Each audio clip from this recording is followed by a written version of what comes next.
Good morning, friends. Today I'm taught about our flag.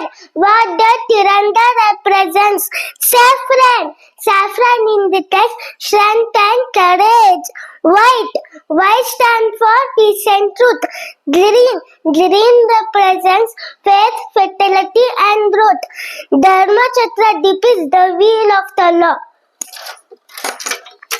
24 principles Ashoka Chakra's sports represents love, courage, patience, peacefulness, kindness, goodness, faithfulness, gentleness, self-control, selflessness, self-satisfied, truthfulness, righteousness, justice, mercy, graciousness, humanity, empathy, sympathy, spiritual knowledge, supreme wisdom, supreme morality, altruism, hope.